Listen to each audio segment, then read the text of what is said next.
صبح اور شام کے اذکار بیان کرتے ہیں بنو ہاشم کے ایک آزاد کردہ غلام.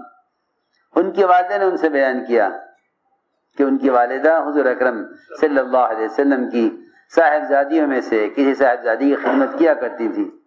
تو انہوں نے اپنی خادمہ سے بیان کیا، کیونکہ پہلے زمانے میں خدمت دینے والوں کو علم دیا جاتا تھا، خدمت کرنے والوں کو علم سکھلایا جاتا تھا.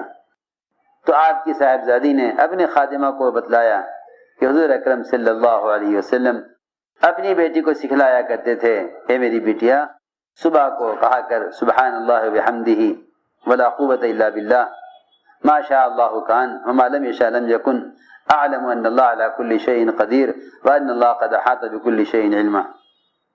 آپ نے فرمایا کہ جو یہ کلمات صبح کہہ لے گا وہ شام تک ہر قسم کے حادثے سے، ہر قسم کی ناگواری سے محفوظ رہے گا. جو ان کلمات کو شام کو کہہ لے گا وہ صبح تک محفوظ کر دیا جائے گا.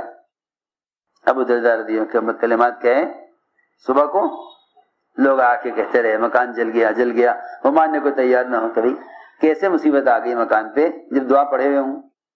فرمایا کہ جو شخص، ابو درداء فرماتے ہیں کہ جس شخص نے صبح اور شام حسبی اللہ لا الہ الا ہو علیہ توکلت وہو رب العرش العظیم، حسبی اللہ لا الہ الا ہو علیہ توکلت وہو رب العرش العظیم 7 مرتبہ جس نے یہ کلمات کہہ لیے صبح، اللہ رب العزت اس کو ہر ناگواری سے، ہر مشکل کام سے اللہ رب العزت کی کفایت کریں گے.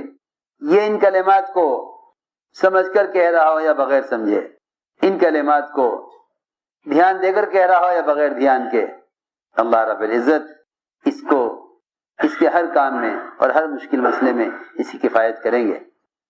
بازار کا ذکر اور غفلت کے مواقع میں ذکر، غفلت کے مواقع میں ذکر، اصل غفلت کے مواقع میں ذکر کرنا ہے تاکہ غفلت کے مواقع کے اثرات سے محفوظ رہے. لوگ ذکر کر لیتے ہیں تنہائی میں اور گناہوں کے ماحول میں اللہ کو یاد نہیں رکھتے، حالانکہ اصل ذکر ہے غفلت کے مواقع میں ذکر کرنا. وہاں ذکر کیا جاتا ہے دفاع کے لیے، یہاں ذکر کیا جاتا ہے دفاع کے لیے، اور تنہائی میں ذکر کیا جاتا ہے اللہ کے قرب کے لیے. برے ماحول میں اللہ کو یاد رکھو تاکہ اس ماحول کے اثر سے بچو. وہاں مقابلے کے لیے ذکر ہے، وہاں مقابلے کے لیے ذکر ہے، اور یہاں تقرب کے لیے ذکر ہے. عصمہ کہتے ہیں کہ حضور اکرم صلی اللہ علیہ وسلم نے فرمایا اللہ تعالیٰ کو سب سے زیادہ محبوب سبحۃ الحدیث ہے. کیا ہے؟ سبحۃ الحدیث. اور اللہ کو سب سے زیادہ نفرت تمام اعمال میں تحریف سے ہے. ہم نے عرض کیا رسول اللہ یہ سبحۃ الحدیث کیا ہے؟ سبحۃ الحدیث کیا ہے؟ آپ نے فرمایا کچھ لوگ بیٹھے ہوئے لا یعنی باتیں کر رہے ہوں، دنیا کی باتیں کر رہے ہوں، دنیا کی باتوں میں مشغول ہوں، اور ایک آدمی ان سب سے الگ ہو کر اللہ کی پاکی بیان کرے، تسبیح پڑھے، اللہ کا نام لے، اللہ کا ذکر کرے، یہ اللہ تعالیٰ کو سب سے زیادہ محبوب ہے.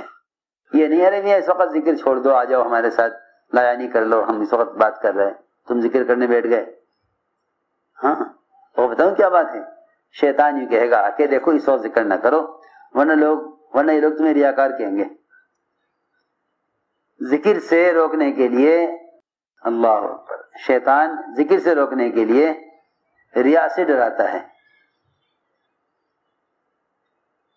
حالانکہ شیطان کی کیا بڑی کہ وہ کسی کو ریا سے ڈرائے، شیطان تو خود چاہے گا کہ اس کے اندر میں ریا داخل ہو، لیکن ذکر سے ہٹانے کے لیے، ذکر سے روکنے کے لیے ریا سے ڈراتا ہے کہ اس وقت ذکر نہ کرو ورنہ لوگ تمہیں ریاکار کہیں گے. وہ آدمی ریاکار نہیں جو دکھانے کے لیے عمل کرے، ریاکار وہ ہے جو لوگوں کو خوش کرنے کے لیے عمل کرے. اس لیے عمل کر رہا ہے ذکر کا تاکہ لوگ میرے عمل سے عمل پر آویں. یہ تو عین دعوت ہے. اس لیے عمل کرو کہ لوگ تمہارے عمل سے عمل پر آئیں، عین دعوت. ہم نے عرض کیا کہ یا رسول اللہ یہ سبحۃ الحدیث کیا ہے؟ فرمایا کہ لوگ بیٹھے دنیا کی باتیں کر رہے ہوں اور ایک آدمی کہے کہ میں تو الگ ہو کر اللہ کی تسبیح بیان کروں گا. ہم نے عرض کیا یا رسول اللہ تحریف کیا ہے؟ تحریف کیا ہے؟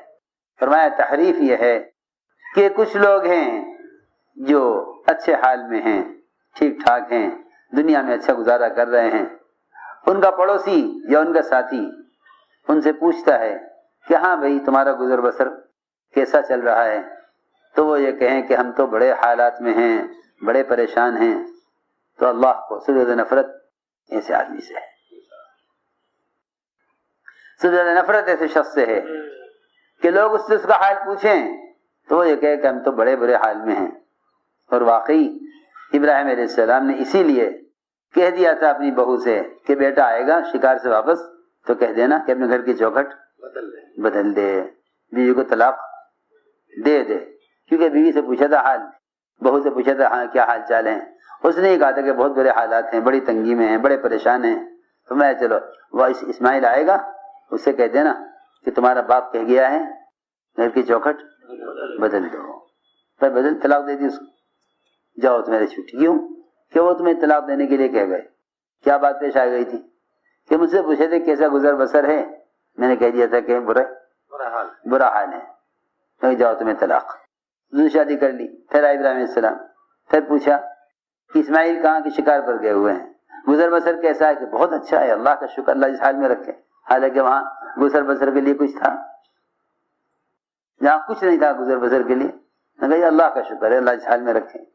فرمایا اچھا اب بیٹا آئے گا اس سے کہہ دینا گھر کی چوکھٹ کو باقی رکھے. یہ تھی بات کہ پڑوسی پوچھے ہاں بھائی کیسا گزر بسر، تو کہ بھائی بہت برے حال میں ہیں. فرمایا کہ اللہ تعالیٰ کو اس شخص سے سب سے زیادہ نفرت ہے. ابو ادریس خولانی کہتے ہیں کہ معاذ رضی اللہ تعالیٰ عنہ نے فرمایا کہ تمہیں اگر ایسے لوگوں کے ساتھ بیٹھنا ہی پڑ جاوے کہ جو دنیا کی باتوں میں مشغول ہیں، تو یہ تم دیکھو کہ وہ غفلت میں ہیں، دنیا کی باتوں میں ہیں، تو تم اپنے رب کی طرف پوری طرح متوجہ ہو جاؤ، اپنے رب کے ذکر میں مشغول ہو جاؤ. اور یہ کہا کرتے تھے صحابہ کہ دعا کی قبولیت کی نشانی یہ ہے کہ جب تم دیکھو کہ لوگ غافل ہیں دنیا کی باتوں میں تو تم اپنے رب کی طرف متوجہ ہو جاؤ. ابو قلابہ کہتے ہیں کہ دو آدمی بازار میں ملے، بازار بڑی غفلت کی جگہ ہے، وہاں سب سے زیادہ ذکر کی ضرورت ہے. تو بازار میں ملاقات ہوئی دو آدمیوں کی. ایک نے کہا دوسرے سے، بازار میں ایک نے کہا دوسرے سے ارے اللہ سے استغفار کریں، اللہ سے استغفار کریں، یہ استغفار کا وقت ہے. کیونکہ لوگ بازار میں غفلت میں ہیں، خرید و فروخت میں غفلت میں، ہم استغفار کریں. چنانچہ اس نے ایک آدمی کو پکڑا اپنے ساتھ اور استغفار کرنے لگے. چنانچہ ان میں سے ایک کا انتقال ہو گیا. کچھ دن بعد ایک کا انتقال ہو گیا. اس کے مرنے کے بعد دوسرے نے اس کو خواب میں دیکھا. تو مرنے والے نے کہا کہ ارے تمہیں معلوم بھی ہے میرے ساتھ کیا ہوا؟ اللہ نے میری مغفرت کر دی اس دن بازار میں استغفار کرنے کی وجہ سے. اس دن بازار میں جو میں نے تُونے استغفار کیا تھا نا، تو یہ خبر بھی ہے اللہ نے اس پر میری مغفرت کر دی. اس رات میں جو بازار میں ہم نے استغفار کیا تھا اللہ نے اس پر میری مغفرت کر دی. اس رات میں جو بازار میں ہم نے استغفار کیا تھا